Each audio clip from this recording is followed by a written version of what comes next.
अस्सलाम वालेकुम। Welcome to my channel voice over by Amna Shah. I hope कि आप खुश होंगे। कहानी शुरू करने से पहले आपसे रिक्वेस्ट है कि अगर आपको मेरा कंटेंट पसंद आता है तो प्लीज़ मेरे चैनल को सब्सक्राइब करें। आइए एक और कंप्लीट स्टोरी सुनते हैं। सादत बलोच अपने कुर्बे के साथ अशरफी टाउन में रहता था। इसके बाप अहमद ताहिर गैर ममालिक में मैन पावर सप्लाई करते थे। सादत के अलावा इनका एक दूसरा बेटा लियाकत बलोच और अकलौती बेटी निताशा थी। सादत शुरू ही से पढ़ाई में तेज और दिमाग का ज़हीन था। सादत की मेहनत और जहानत के मयार का इसी बात से अंदाज़ा लगाया जा सकता है कि इसने 2 बार पंजाब यूनिवर्सिटी में टॉप किया था। यूनिवर्सिटी की पढ़ाई ख़त्म करने के बाद सादत ने सॉफ्टवेयर इंजीनियर बनने की सिमत में कदम बढ़ाए तो इसकी काबिलियत के मद्देनज़र एक इंस्टीट्यूट में आसानी से उसका दाखिला हो गया। एक दिन रेस्टोरेंट में सादत की मुलाकात और अरफा से हो गई। वो एमफिल कर रही थी। अरफा का कुनबा आबाई तौर से फतेहवाला का रहने वाला था। कई साल कबल उसके वालिद डॉक्टर फरहान चौधरी लाहौर आकर इस्लाम पार्क में बस गए थे। अरफा के वालिद के अलावा डॉक्टर इरफान के 2 बेटे थे, गौहर चौधरी और यासिर चौधरी। गौहर की जन्नत कॉलोनी में बायोकेमिकल फैक्ट्री थी और वो अपने कुनबे के साथ खयाबान टाउन में रहता था, जबकि यासिर का सिंगापुर में ज़ाती बिजनेस था। सबसे छोटी होने के सबब अरफा सबकी लाडली थी। भाइयों की तरह वो भी अपने बलबूते पर कुछ कर दिखाना चाहती थी। लेकिन इस दिन रेस्टोरेंट में एक दोस्त के जरिए सादत से मुलाकात क्या हुई, अरफा की जिंदगी में खुशगवार मोड़ आना शुरू हो गए। मुलाकात पहली थी लेकिन दोनों ने ही महसूस किया कि इनका तारुफ सदियों पुराना है। चेहरे तो नहीं पहचान सके मगर रूह ने पहचान लिया है। मोहब्बत मोहब्बत है, इसे किसी लफ्ज़, तसव्वुर या ख्याल में कैद नहीं किया जा सकता। ये तो हर तरफ है और हर जगह है। सादत और अरफा तकरीबन रोज ही मिलते, बातें करते और पूरी पूरी रात जाकर तारे गिनते रहते। हर तारे में इन्हें महबूब का अक्स नजर आता था। आखिर एक दिन दोनों तरफ से इजहार हो गया। साथ जीने और साथ मरने की कस्में खाई गईं। रोज रोज मिलते, फोन पर लंबी लंबी बातें करते, लेकिन चाहत को दोनों ने ही बेलगाम नहीं होने दिया। प्यार अपनी जगह था और तालीम अपनी जगह। वक्त पर लगाकर उड़ा एमफिल की डिग्री अरफा के हाथ में आ गई और सादत कंप्यूटर इंजीनियर बन गया। सुनहरे मुस्तकबिल के बंद दरवाजे की चाबी अब दोनों के हाथों में थी। इसलिए एक दिन सादत बोला, अरफा अब हमें शादी कर लेना चाहिए। ठीक है, अरफा ने अज़्म के साथ कहा।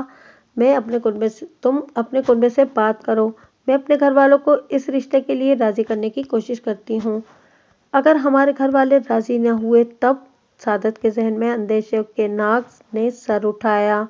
हम बालिग हैं, अरफा ने इसे तसल्ली दी। अगर हमारी बात ना मानी गई तो हमारे सामने दूसरे मुतबादिल रास्ते भी खुले हुए हैं। इसी शाम अरफा और सादत ने अपने अपने घर पर बात की। डॉक्टर फरहान चौधरी हों या अहमद ताहिर बलोच, दोनों ही भड़क गए। हमें किसी भी कीमत पर यह शादी मंजूर नहीं। सादत के प्यार में अरफा पागल थी तो अरफा के लिए सादत दीवाना। दोनों ने अपने अपने घर वालों को शादी के लिए राजी करने की हर मुमकिन कोशिश की। रोए, गिड़गिड़ाए, प्यार की दुहाई दी, भूख हड़ताल की, लेकिन इस रिश्ते से न डॉक्टर फरहान खुश थे और न ही अहमद ताहिर खुश थे। इधर सादत को इन्हीं दिनों में अमेरिका में वाक़ एक कंपनी में पुरकशिश नौकरी भी मिल गई। नौकरी ज्वाइन करने सादत अमेरिका गया तो अरफा भी उसके साथ थी। कंपनी ने सादत को रहने के लिए शानदार फ्लैट दिया था, इसलिए इन दोनों को किसी किस्म की परेशानी नहीं थी। सादत काम पर चला जाता तो अरफा घर में अकेली बंद रहकर बोर हो जाती, इसलिए इसने खुद भी नौकरी ढूंढना शुरू कर दी। सादत को इस बात का इल्म हुआ तो वो भड़क उठा। अरफी, क्या मैं तुम्हें खर्चे के लिए पैसे नहीं देता जो तुम खुद कमाना चाहती हो? शौहर की बात सुनकर अरफा सन्नाटे में रह गई। वो दकियानूसी ख्यालात था और इससे नौकरी नहीं कराना चाहता था। वो जिद्दी था तो अरफा भी कम हठीली नहीं थी, इसलिए ठान लिया था कि वो नौकरी करेगी तो अब करेगी और फैसला बदलने को वो अपना तैयार नहीं थी। आखिरकार कई दिनों की बहस और लड़ाई झगड़े के बाद जीत अरफा की हुई। कुछ शराइत के साथ सादत ने उसे नौकरी करने की इजाज़त दे दी। अरफा की मुलाजमत करने से आमदनी तो ज़रूर बढ़ गई मगर घर का सुकून चैन जाता रहा। घर का कोई काम होने से रह जाता तो सादत चिल्ला चिल्ला कर आसमान सर पर उठा लेता। मैंने तुम्हें नौकरी करने की इजाज़त इसी शर्त पर दी थी कि घर का सारा काम तुम्हें ही करना होगा। सादत उसे याद दिलाता, तुम शर्त नहीं पूरी कर पा रही हो, इसलिए तुम्हें नौकरी करने का हक नहीं है।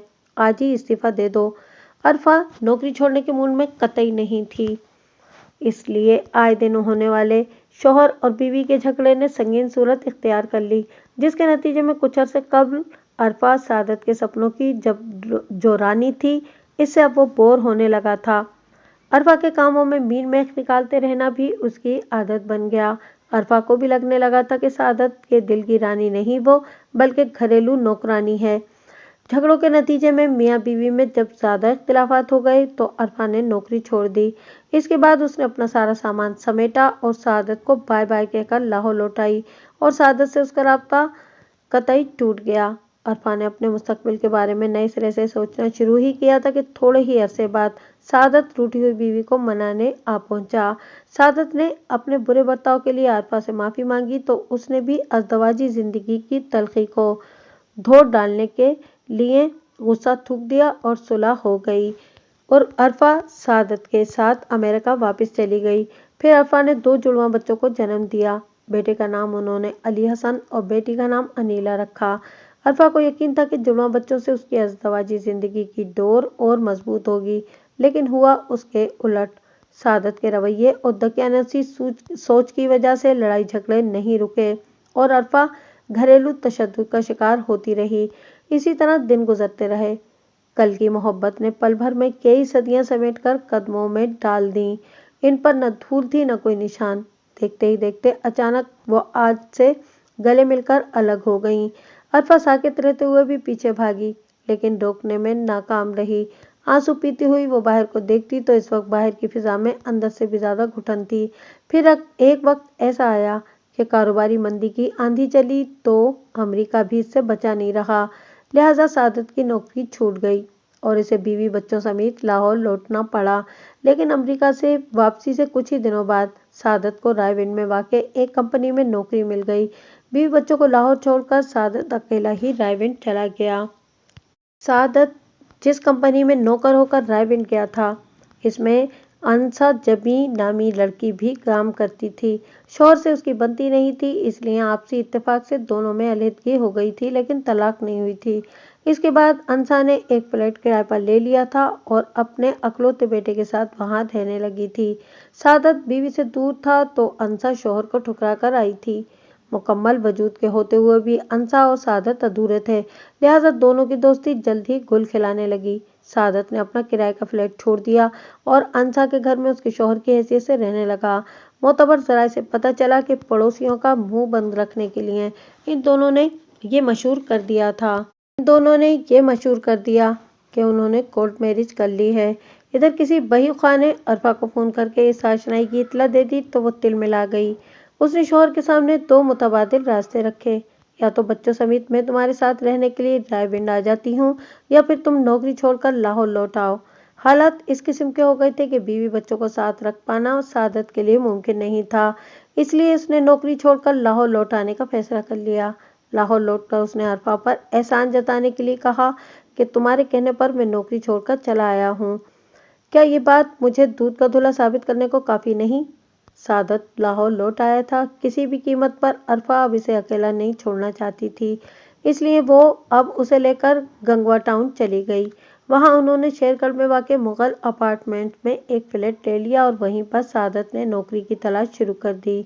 चूंकि इसमें काबिलियत कूट कूट कर भरी हुई थी, इसलिए उसे जल्द ही एक बड़ी कंपनी में पुरकशिश नौकरी मिल गई। लेकिन खुशहाली की ये उम्र ज्यादा लंबी नहीं रही। सादत ने फिर वही अपना पुराना रवैया इख्तियार कर लिया। अरफा फिर से घरेलू तशद्दुद का शिकार होने लगी। जब उसके सब्र का पैमाना टूट गया तो एक दिन उसने घरेलू तशद्दुद की शिकायत हुकूक इंसानी कमीशन में कर दी। चूंकि अरफा को सादत पर एतमाद नहीं रहा था, इसलिए वो खुफिया तरीके से इसकी जासूसी करती रही थी।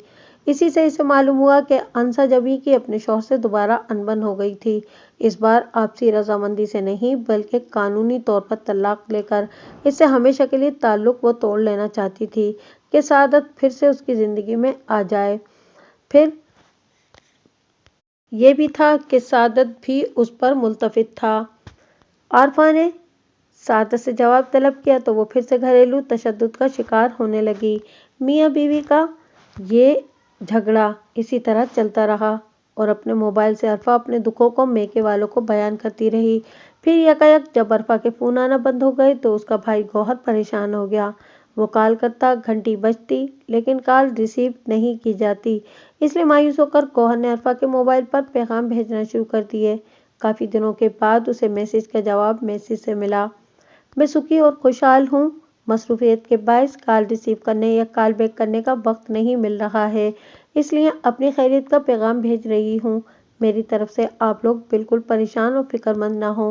अरफा के पैगाम से गौहर मुतमईन नहीं हुआ, इसलिए उसने अरफा को मोबाइल पर मुसलसल फोन करना जारी रखा। उसका नतीजा ये हुआ कि अरफा की बजाय सादत ने कॉल रिसीव करना शुरू कर दिया और अरफा से बात कराने पर बहाने बनाने लगा। इस पर गौहर को दाल में कुछ काला नजर आया, तो वो अमर सिद्धू में अपने रहने वाले एक दोस्त को साथ लेकर गंगवा टाउन जा पहुंचा। अरफा का पासपोर्ट गौहर के पास था, इसलिए पासपोर्ट लौटाने के बहाने गौहर ने अपने दोस्त को अरफा के घर भेजा। घर में सादत और दोनों बच्चे तो मौजूद थे, लेकिन अरफा नहीं थी। सादत ने बताया कि अरफा शॉपिंग करने बाजार गई हुई है, जबकि बच्चों का कहना था कि माँ बहुत दिनों से अपनी नानी के घर गई हुई है। दोस्त ने वापस आकर ये सारी बातें गौहर को बता दी, तो उसका शक यकीन में तब्दील हो गया। इसलिए वो फौरन शेरगढ़ की पुलिस चौकी बंदियाल पहुंचा। चौकी के इंचार्ज इकरामुल्लाह को उसने हालात से आगाह किया और दरखास्त की कि उसकी बहन अरफा के बारे में सादत से पूछगछ करें। इकरामुल्लाह कुछ मातहत पुलिस वालों को साथ लेकर बिला ताखीर सादत के फ्लैट पर पहुंचे। घर के दरवाजे पर ताला लगा हुआ था। फ्लैट के मालिक अहमद जावेद ने बताया कि सादत अपने दोनों बच्चों को अपनी कार में लेकर कहीं गया है। इकरामुल्लाह ने मोबाइल फोन से सादत से राब्ता कायम किया तो वो फिरोजपुर रोड पर मिल गया। इसे फौरन फ्लैट पर आने के लिए कहा गया। सादत फ्लैट पर आया तो उसका इस्तकबाल पुलिस ने किया। पुलिस को देखकर सादत घबरा गया। इकरामुल्लाह ने उसकी पूछगछ की चक्की में डाला तो उसकी जबान लड़खड़ाने लगी और जल्दी वो अपने झूठे अल्फाज की जंग हार गया और इतराफ कर लिया कि उसने अरफा को कत्ल कर दिया है। एक दिन शॉपिंग के लिए अरफा मुझसे 40,000 रुपये मांग रही थी, जबकि उसे मैं 20,000 रुपये से एक पैसा भी ज्यादा देने को तैयार नहीं था। इसी बात पर झगड़ा हो गया। गुस्से में मैंने उसका खून कर दिया। ये बयान सादत ने दिया। अरफा की लाश अब कहाँ है? इकरामुल्लाह ने पूछा। इसके अंदर। सादत ने पास रखे डीप फ्रीजर की तरफ इशारा किया। इकरामुल्लाह ने फ्रीजर का ढक्कन खोला तो इसमें पॉलीथीन बैग में अरफा की लाश के छोटे छोटे टुकड़े थे। हैवानियत की इंतहा थी। सादत ने इकबाल जुर्म करते हुए बताया कि अरफा को कत्ल करने के बाद उसने लाश बाथरूम में रखकर बाहर से ताला लगा दिया था। अगले दिन पावर हाउस फिरोजपुर रोड पर वाक़ एक दुकान से पत्थर काटने की मशीन और सरिया काटने वाले कुछ ब्लेड खरीद लाया। इन्हीं औजारों से उसने अरफा की लाश के 72 टुकड़े किए। अब उसका मंसूबा एक एक करके इन टुकड़ों को ठिकाने लगाने का था। इनमें इनमें से 8-10 टुकड़ों को वो ठिकाने लगा भी चुका था। गुमशुदगी का मामूली सा दिखाई देने वाला मामला ऐसा लर्ज़ा-खेज़ निकलेगा, इकरामुल्लाह ने तसव्वुर भी नहीं किया था। इसलिए उन्होंने इस सनसनीखेज वाक़े से आला पुलिस अफसरान को भी आगाह कर दिया। थोड़ी देर बाद ही मुगल अपार्टमेंट पुलिस छावनी में तब्दील हो गया। दरअसल सादत अरफा से ओप चुका था और इससे निजात पाकर दूसरी शादी करना चाहता था। सादत की दूसरी बीवी अंसर जमी भी बन सकती थी। इसके अलावा दोनों बच्चों को लेकर अमरीका भाग जाने का भी उसका मंसूबा था। अगले ही दिन गौहर की रिपोर्ट की बुनियाद पर सादत के खिलाफ कत्ल का मुकदमा दर्ज कर लिया गया और सादत को 4 अय्याम के रिमांड पर पुलिस ने अपनी तहवील में ले लिया। अब पुलिस के सामने सबसे अहम काम अरफा की लाश के ठिकाने लगाए गए टुकड़ों को बरामद करना था। सादत ने पुलिस को बताया कि उसने पॉलीथीन बैग में रखकर लाश के टुकड़े अर्रहीम पार्क की खाई में और कुछ रावी की झाड़ियों में फेंके थे। सादत की निशानदही पर पुलिस ने अरफा की टांग का पंजा बरामद कर लिया। इसके अलावा पुलिस को और कुछ नहीं मिला। बाद में अदालती हुक्म पर पुलिस ने अरफा के दोनों बच्चों को उसके मामू गौहर को सौंप दिया था। सादत जो अरफा से ऐसी मोहब्बत करता था, इसके लिए अपने घर वालों को उसने नाराज भी कर लिया था। वो इसको देख देख के जीता था और इसके लिए पूरी दुनिया से टकराने को भी तैयार था। फिर वही सादत इससे नफरत करने पर उतरा तो तमाम हदें पार कर गया। अब वो बदनसीब सजाए मौत की कोठी में जिंदगी की घड़ियां गिन रहा है।